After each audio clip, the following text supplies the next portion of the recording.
Welcome to The Explainer, where we're going to break down some pretty complex stuff into a story that's clear, compelling, and hopefully pretty interesting.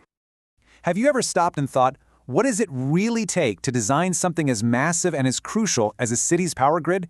You know, the thing that makes sure the lights stay on for millions of people.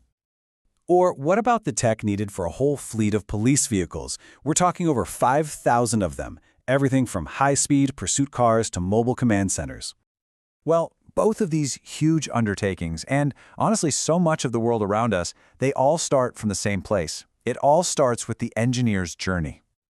All right, so where does a journey like that even begin? Well, like with any new world, you have to start by learning the language, the fundamental building blocks of engineering. First up, let's get to know the key players. A research engineer. Think of them as a professional inventor. Seriously, they're the ones who take a spark of an idea and wrestle with it, figure it out, until it becomes a real, tangible thing that can actually change the world. Now, any builder needs a good toolkit, but for an engineer, it's not about what's in their toolbox, it's about what's in their head. Their tools are things like a deep understanding of math and data, that relentless logic of critical thinking, and this amazing ability to translate a really complex idea into a perfectly precise blueprint. Okay, I know. A formula like this can look pretty intimidating, right? But think of it less like math and more like a sentence in the engineer's language. It's not just some abstract equation. It's a powerful tool that lets an engineer predict and prevent real-world problems, things like power failures or metering errors. Every single symbol here has a job to do, and that job is basically to keep your lights on. So, we've learned the language. Now for the fun part. Let's see what it can actually build. It's time to go from the classroom to the real world and see how these principles literally shape everything around us. Let's tackle a big question, one that engineers have to answer all the time. How in the world do you design a reliable power supply for an entire community? Here we go. A real-world example right from our source material. This is basically the blueprint for a distribution substation. You can think of it as the heart of a neighborhood's power supply. And these numbers you're seeing? They're the vital signs. How much power it can handle, how it steps down that super high voltage to a level that's actually safe for your home, and how much demand it's built to take when everyone has their air conditioning on. And right here, this is a peek inside the engineer's mind. It's not magic, it's this incredibly methodical, step-by-step process.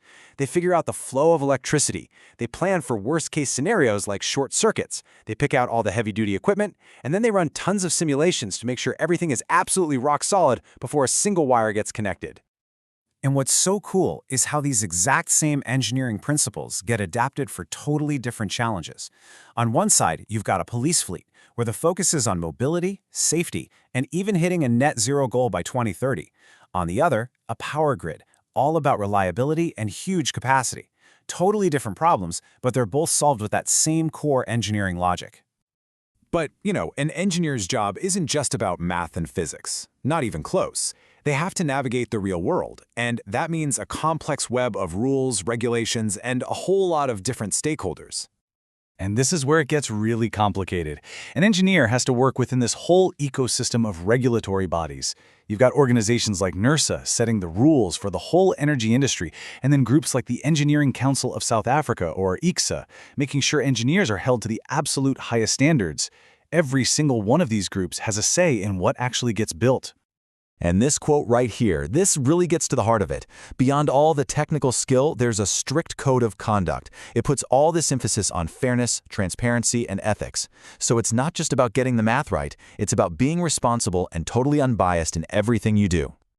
So all of this, the learning, the building, the navigating, it brings us to the ultimate point of this whole journey. It's not just about keeping the lights on today, but about actively building a better, smarter future.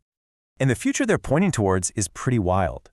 We're talking about engineers working on the cutting edge, using things like nanotechnology for better solar panels, AI to actually predict crime, and robots to handle dangerous tasks. This is where all those buzzwords like IoT and Python actually come to life. And hey, this isn't some sci-fi dream. A real feasibility study by City Power for a big solar and battery project found that the average payback period was just 7 years. That shows that this green tech isn't just good for the planet, it makes solid economic sense too. And here you can see the actual scale of projects like this. We're talking about a pretty beefy 27.5 megawatt solar system, and it's paired with over 7 megawatt hours of battery storage. That's a powerful 1-2 punch for generating clean energy and then saving it for when demand is highest. So when you zoom out, you really see it, don't you? How that foundational knowledge, even a single complicated-looking formula, scales all the way up to create this massive real-world impact. It's literally a journey from a line of symbols to a city powered by the sun. The engineer's journey never really ends. They've built the world that we all see and live in every single day. So the only real question left is, what world will they build for us next?